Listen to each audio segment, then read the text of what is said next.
Welcome to Heart Speak Podcast, episode 93, Entering the Earth Mysteries Portal.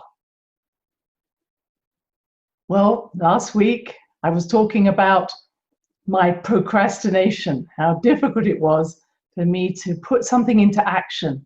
And that was this Earth Mysteries Portal. I've been thinking about this, I've been talking about it, and I hadn't actually done it. I even had a space on my website for it, but nothing had been done. So today, thank you. You're helping me to move forward with a project that I've been so excited to do and yet have been holding myself back. And as I talked about last time, I can come up with lots of reasons why that happens. Wasn't the timing, I had to do something else, I didn't have enough information, I wondered whether or not people would be interested. All that mind chatter that keeps us all going for a while.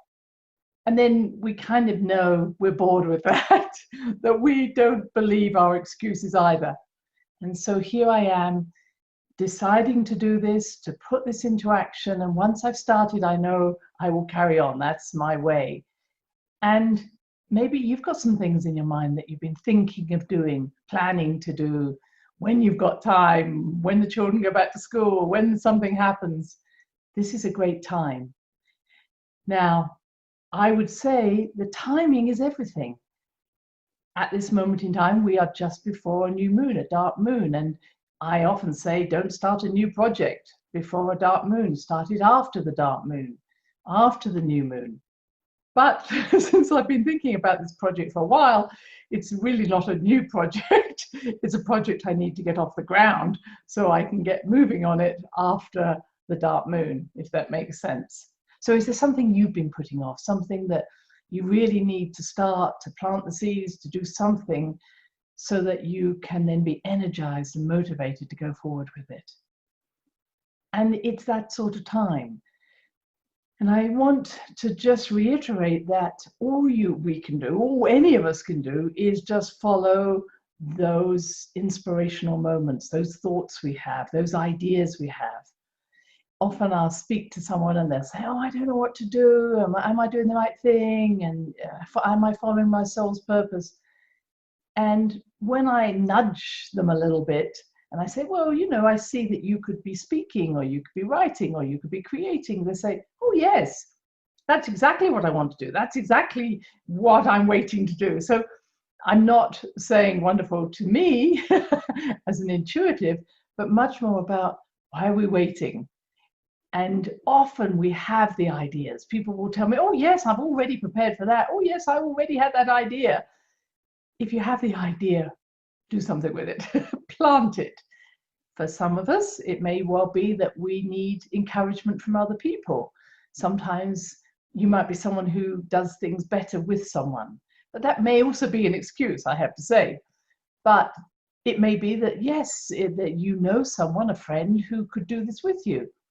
Or you're not very good at technology and you might need to get some, if I may say, younger people to help you on that, or older people. But the fact of the matter is there are many ways in which we can be helped, and we don't have to do it all alone. And sometimes doing it with other people, we get a better idea of the broad spectrum of ideas. In other words, we see it from other people's perspective. Having a little pilot group that you run something with. Maybe if you're thinking of charging, but you don't charge for this because you can then see how it's going to work. Now, we are all in the midst of a transition, as I know I keep speaking about, this amazing, huge transition that's going to go on for a few years. And it's hit us all, 2020, and we were not prepared, perhaps, for how this would impact us. The lockdowns, the virus, the riots, the shutdowns, the loss of jobs, the homeschooling, things that at the beginning of the year, you never had an idea that any of this was going to happen. So all I would be saying is it's a great time to put into practice things you can do, things you do have control over, because there's an awful lot that we don't have control over. And that doesn't necessarily mean that we then don't worry about those things. It's just that we can only deal with those things that we have control over. And that enhances our immune system beautifully. So being in control, not being helpless, not being a victim to events is a really good thing to do. As you've heard, and we've worked together on this, rooting ourselves into Mother Earth, imagining you have magnets on the soles of your feet, and there's a larger magnet in Mother Earth pulling you into her, developing roots into the earth, and connecting to the moon as we've done, or to the stars. Again, anchoring yourself in something that you can control, something you know is there, the earth, the moon, my heart, my home, whatever it is. I can do jobs around the home, I can cook, I can create something for myself. It might be I can write something. Whatever you know how to do, this is a great time to do it. And it may be that you haven't done it for a while. I love my gardening, but you may have not had time. So this might be a time when you're going, wow, I've spent more time in the garden. I've spent more time playing with the children. Things may be coming back to you, or you may be feeling, wow, that was an enjoyable experience. So this is very important. I'm not just being playful in this. I'm really saying is do things that you can control, you can start and finish, or you can enjoy, because that is the best thing we can do during a time of chaos or crisis. It's come back to what we do have control over. Then I don't want ever for you to think that I am passing aside the fact that we have a virus, it's affecting the whole world, there are different things happening. But as I wanted to just to remind you, the virus is a messenger. It has a message in it.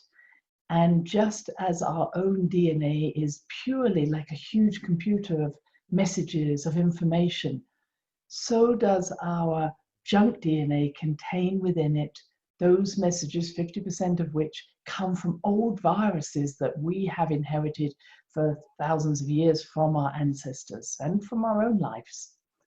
So what we are doing is that this virus, we believe, is really helping us to wake up our memories. Who are we? What do we know about ourselves? And even if we accept that maybe the virus has been manipulated, the majority of us will receive the information and allow our immune system to deal with it on a cellular level and just move on. And that's what we've done with viruses all the time. When we have an adaptable immunity, we're able to work in this way with new energy coming in, new viruses. We deal with bacteria in a different way.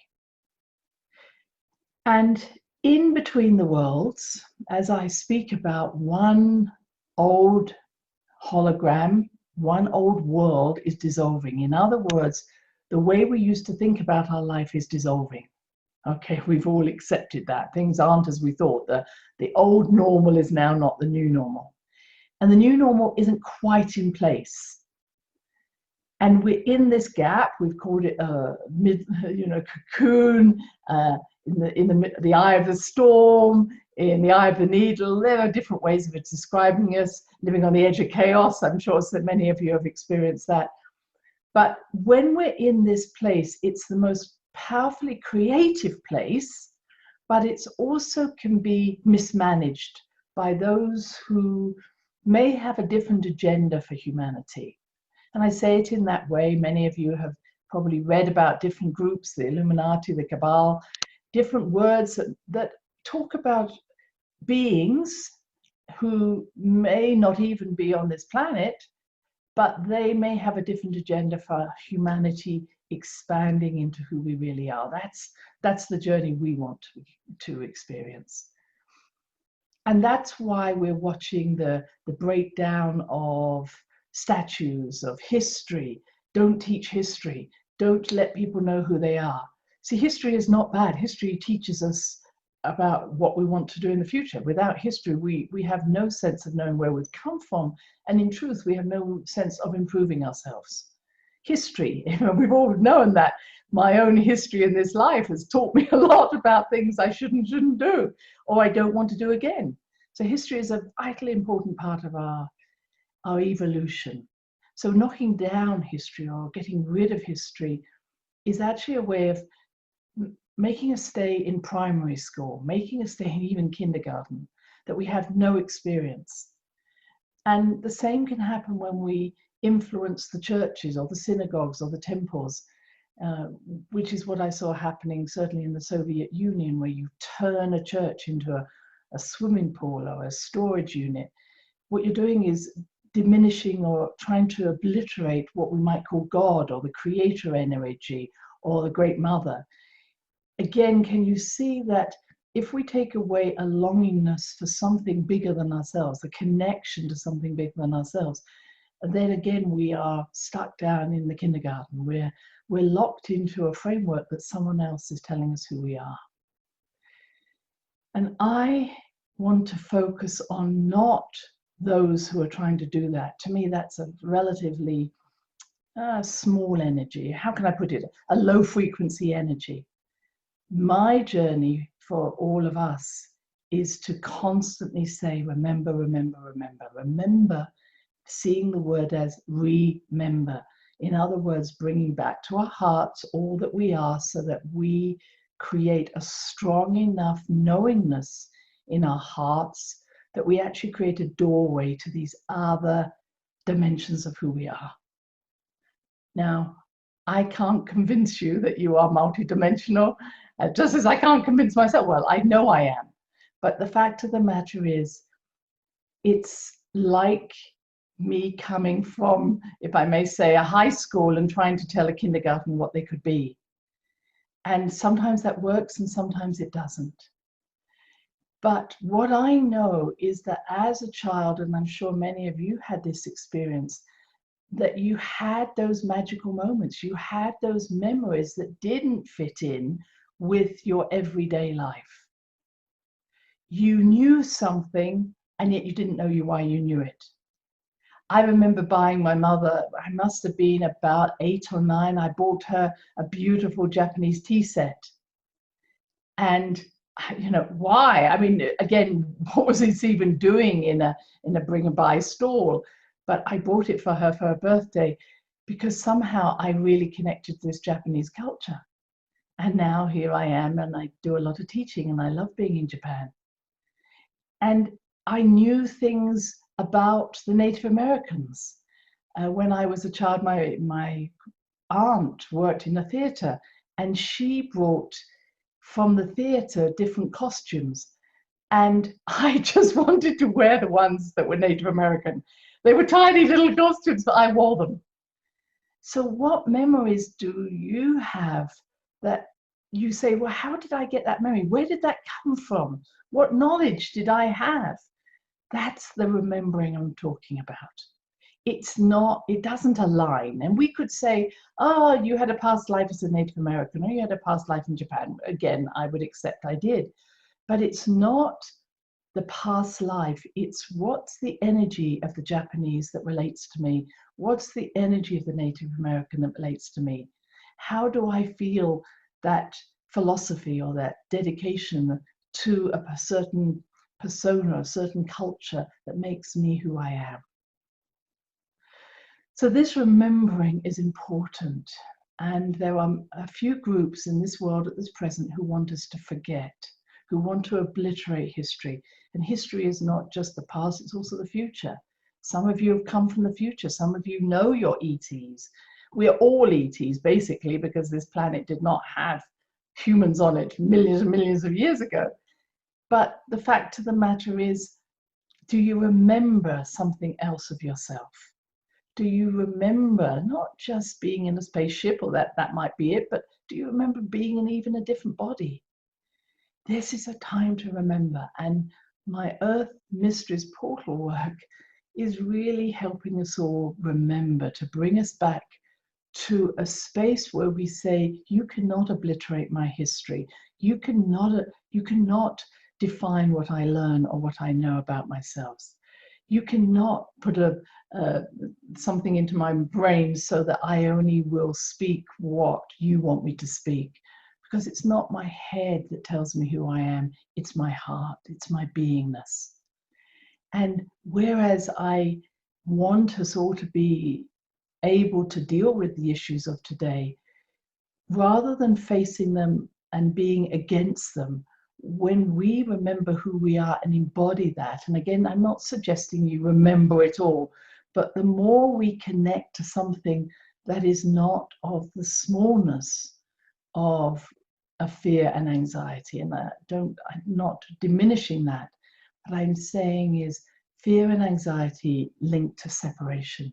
When we remember, we are connecting, and the more we're connecting, the less energy we give to fear and anxiety. Does that make sense?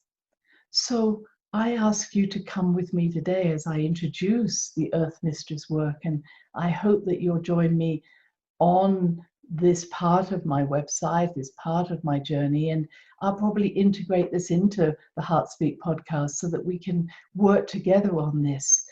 And I want to also offer some Q&A sessions so we can interact, maybe via Zoom at some point. Also join me on my Facebook at Great Mother Calling. So there are many ways that I'm wanting to make sure that I know you're out there. I want to hear from you. So I'm going to complete that piece as we move on to the Earth Mistress work. Welcome to Earth Mistress, a virtual travel portal. I'm so pleased to be actually with you today, talking about something that is very dear to my heart. Through this portal, we will explore, discover together so many things that beautiful Mother Earth has to offer us, especially her sacred sites. Some of them will be natural, made up of trees, of stones, of rivers, of caves. And others will be man-made. And I say that very loosely, as because many of the sacred sites have been built upon older structures, the architects and the builders of whom we have no idea who they were. I was very fortunate to be raised in Britain, because my family would often travel to Cornwall, to Devon, and pass by Stonehenge, this beautiful stone cathedral made up of so many different circles, so many different structures. And in those days, we could wander freely without having to worry about ropes or fences, and really use our imagination to think, why did they build it here on Salisbury Plain? Why did they carry stones, or how did they carry the stones from so far away? And why did they put it in this particular direction? And now I'm so excited that Stonehenge, the whole complex, has expanded so much since those early days.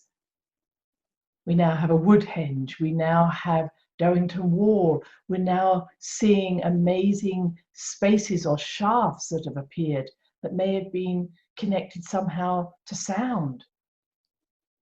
It excites me that we are moving beyond the idea that every sacred site is to do with death or a tomb to somebody. I don't believe that. I don't believe that the amazing geometry, the amazing construction of these places were just built as tombs. I'd rather call them wombs, places of birth. Maybe sometimes a place of death, but not necessarily a physical death. And I love the fact that we are starting to see how these different complexes align to the galaxy, align to certain star patterns, some constellations. And during these times, I want us to go beyond the idea that because the entrance faced the sunrise or the summer solstice, that it was all just about a calendar for farmers. We don't need to build such elaborate structures to have a calendar. You can use a stick in the ground. And so let's move on from being obsessed with the calendar and the place that's the tomb, the burial place, and really open our minds and our hearts to what were these places? Why do they still exist? Who built them? And to remember that within us all is that ancestral knowledge, that DNA knowledge. So as we go to different sacred sites, some natural, some man-made, I'm hoping to jog your memory to be able to say, I knew something about this. And even though I'm going to be sharing my perceptions, my inner knowing of a certain site, each I think built for a different purpose, I'm only offering my ideas so that it again may jog your memory to know, I think this is what this was for. All I ask is that before we go to any sacred site, we all just release our 21st century thinking and go to a place where we can be outside time, outside the mechanisms of today, and not think through the mind of this 21st century person, but to say, if I was to enter this space, how would I feel? What does this space offer to me? Or how does it change my senses? How does it influence my senses? Because I truly know that these wonderful places were not built purely for humans. If they were built so that we would have an interaction with them. Everything is alive, everything is vital. And in many ways, we are the lightning rod between what we might say is the cosmos and Mother Earth. And I say that lightly because I think it's hard for us to always separate the up and the down. Maybe it's more about how do we live as the energy that brings together heaven and earth.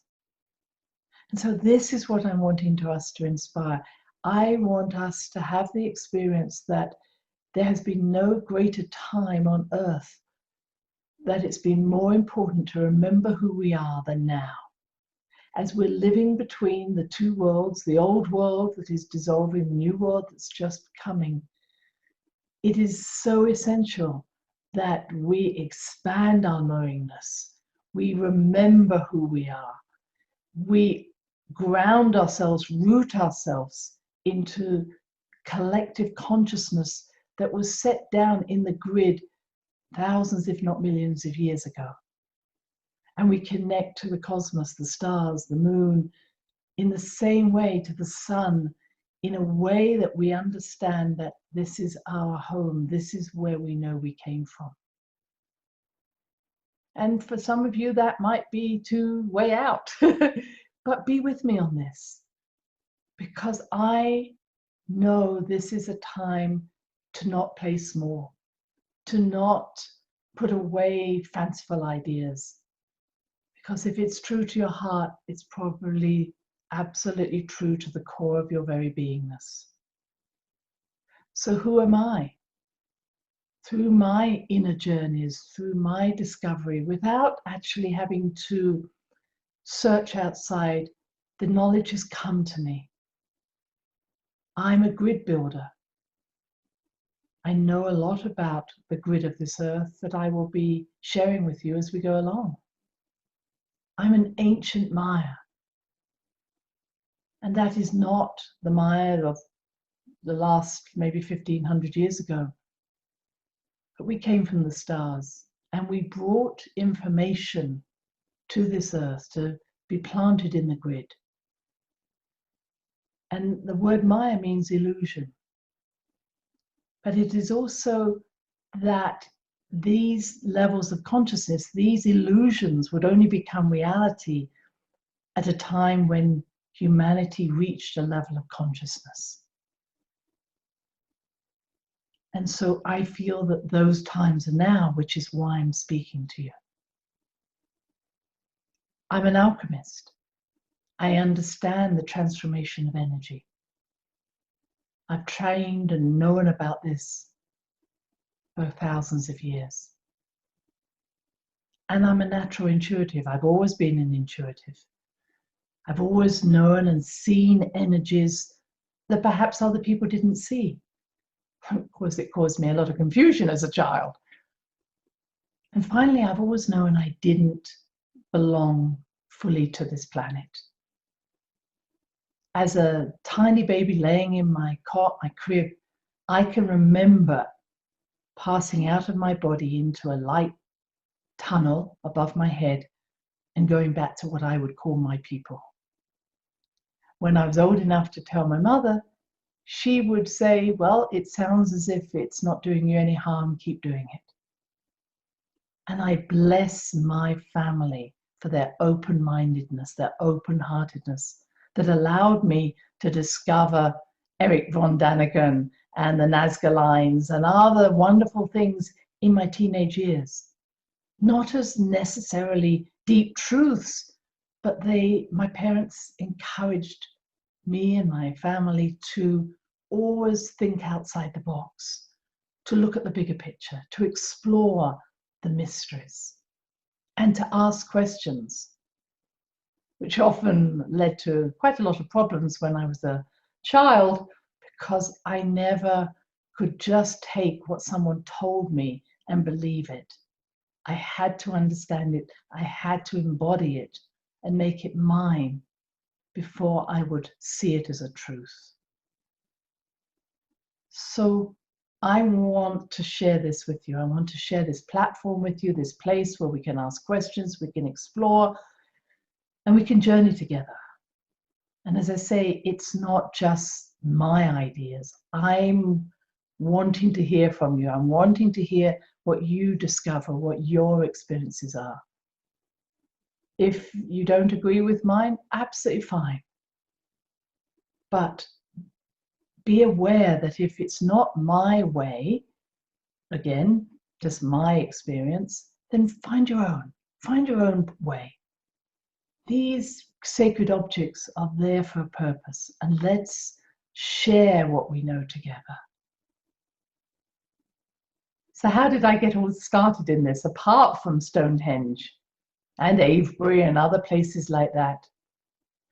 Well, I was probably a typical teenager, where by the time I got into when I was 15 or 16, I probably was more interested in boys than I was in sacred sites or anything that perhaps my parents had been talking about. And one summer, I was invited to go to the Isle of Arran, which is off the west coast of Scotland, on an outward bound course, where we engaged in mountaineering, caving, hiking, canoeing, and this was fun for me. I like being on the outside, I like exercising, and I was very honored to be picked to be part of this group. And then one day, because we were all exhausted and we were primarily fed up with the rain and the mist and the mud, which is quite common, we were given an afternoon off. And many of my fellow students decided to stay in the camps, stay with the tents, sleep, wash clothes, dry off. But in my usual adventurous way, I decided that I would join a very small group and we'd go off and tour around the island and look at different sites and see the magic of this island. And I remember us getting out of the Jeep, and it was a muddy path and the mist was down, it was very low. And our guide was saying, wow, I brought you to this special site. And I have to say, as a teenager, I was going, okay, when are we going to go back to the camp again? Because I was wet and I was cold and muddy. And the mist was there, I couldn't see anything. And as we stood there, the mist cleared and the sun came out. And there in front of me was this magical stone circle, these majestic stones rising up. And I could hear them saying collectively, welcome home. And I was hooked. That's all I needed. From that moment on, my poor father had to drive around to every stone circle, standing stone, long barrow, anything dolmen that we could find in Britain or in Europe. And I know my family were almost saying, not another one. Wasn't it just like the other one? but there was something to me about meeting them all, to having a relationship, a reciprocally rewarding relationship with each of them. And of all the different elements, I really relate to the stones. I love working with trees. I love working with water and fire. But somehow the stones and I really have a deep relationship. And I can see that as like a video camera that just has been sitting there for thousands, if not millions of years, recording everything that's been happening. So when I go to a sacred site, I tap into that energy and I say, tell me who you are. Tell me what I need to know about this area. I don't bother about guidebooks. No disrespect to the writers or the authors of them. It's more that I want to know everything that this stone can tell me. And I will say that often afterwards, when I relate what I have heard from the stones, I will find it written in a book, or someone will say, yes, that's exactly what was here before. But all of this information is there for us if we just know how to tap into it. And that's going to be part of our process. So I feel that I am ready to share with you. I hope that you will journey with me, be on this virtual journey. And because we're going through different stages on this planet at the moment where travel may not be so accessible, I decided this was a great time to launch a virtual travel project and make it a portal. And I use that word because we're opening up doorways into new remembering. Who are we? Who are we? Just as I have described who I am, who are you? And at this time, it's our need for ancient history, ancient mythology to come alive. If we see it in almost layers, what we are thinking we are is so small compared with the truth of who we are. It's like looking just through a keyhole and thinking you know it all. As we look further through that keyhole, our understanding of how everything came into being now is broadened, is expanded. And this is a time to do this. There are people on this planet who would like us to forget our history, forget who we are, and follow the rules. And it's not going to happen, not going to happen in my watch. And so as we expand through these different sites, we are remembering our mythology. We are remembering the truth of who we are. We are calling home ourselves. And each site I'll take you to will have a different energy, a different meaning. And I'm inviting all of us to experience it, remembering that when we visit the first time, we will literally be having an engaging experience that will change the site so that when we visit the second time, something may have changed. That's exciting to me. Nothing is, if I may say, set in stone. Everything is creative and changing. And we are the change artists. We are the ones who are bringing about the change. All we have to do is have the courage to enter, connect, be inspired, and then bring into this world the reality that has been waiting to be awakened at this time, this amazing time of transformation. So would you like to journey with me into a simple stone circle? If you'd like to make yourself comfortable, we will practice this meditation. And this is a meditation really just to get us familiar with the etiquette of a circle. So please to close your eyes. Take a few good deep breaths, short breath in, long breath out. Bring yourself into your body. This is the place where we're going to enter a circle, not out of our body, but in it.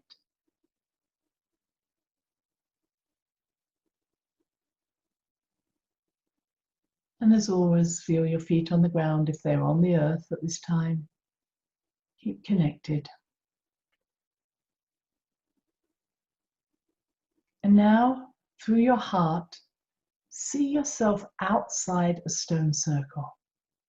If you've never been to one, You can imagine Stonehenge if you wish. You may have seen images of that. But just imagine a very simple circle of what we call megaliths, huge stones. And these stones are often of a certain material that has a strong crystalline structure to them. So they hold on to information. That information can be opened out through sound.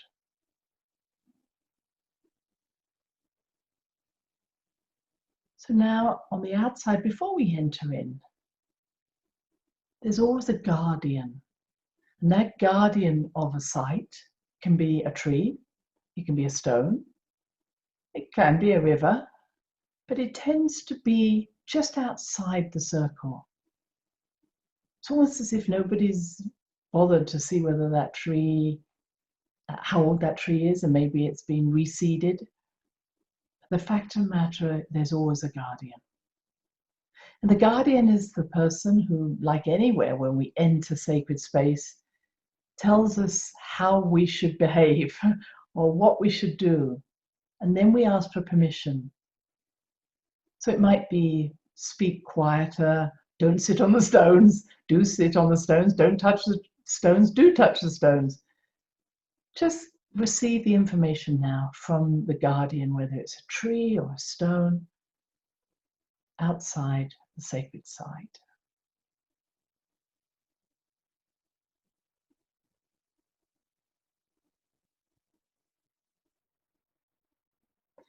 Now ask for permission to enter.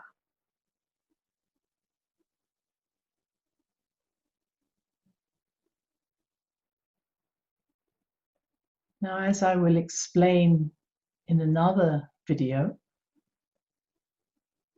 as we pass through a doorway, and it's often two stones or something that defines this doorway, it's almost as if the stones read us, seeing what level of consciousness we've reached.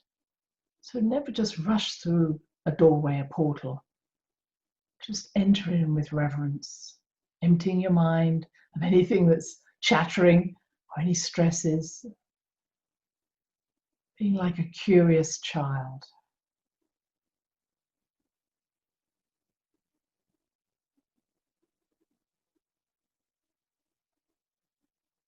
And now you're inside the stone circle. And you may wish to go in either direction. I suggest you go around all the stones.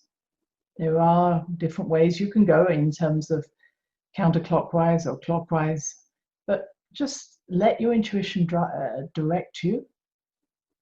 And just before you move, I'm going to suggest that you may, if you are allowed, to touch the stone or to hum into it. Humming is a way that stones really relate. Just a low This is how we resonate with the stone, and then we ask permission again. Would it like to show us something or explain something, etc.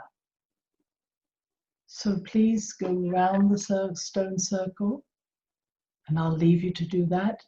And if you wish, and I will ask you to do this, is to end up in the center of the circle.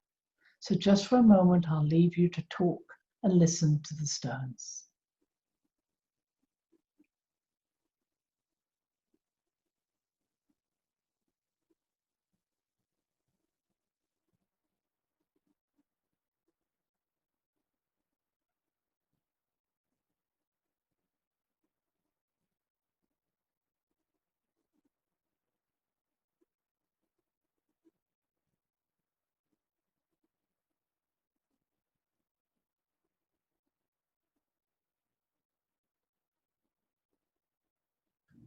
And now I ask you to come back into the center of the circle.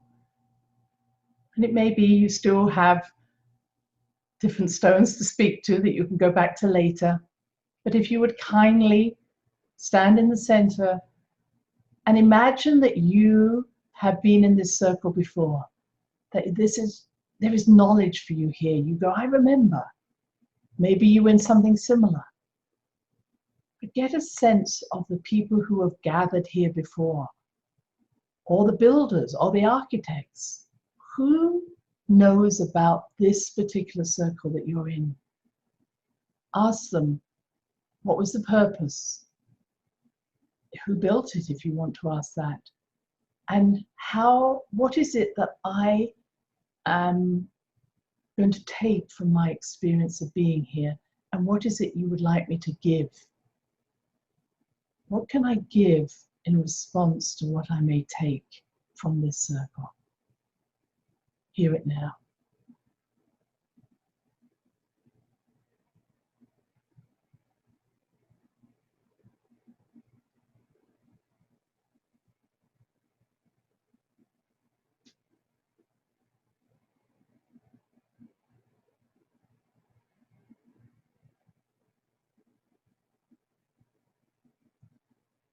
And now it is time to leave the circle.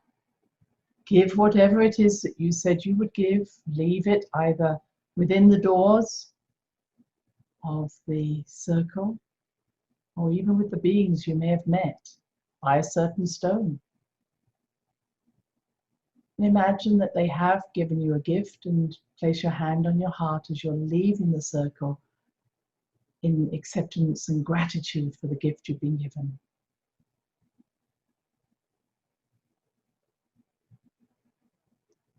And now to leave the circle, again, give gratitude to the guardian who's taken care of this site for so long.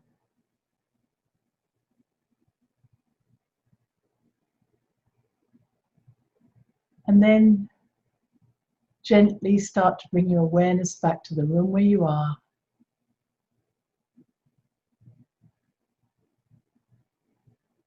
And in your own time to open your eyes, knowing you can return to this particular circle anytime.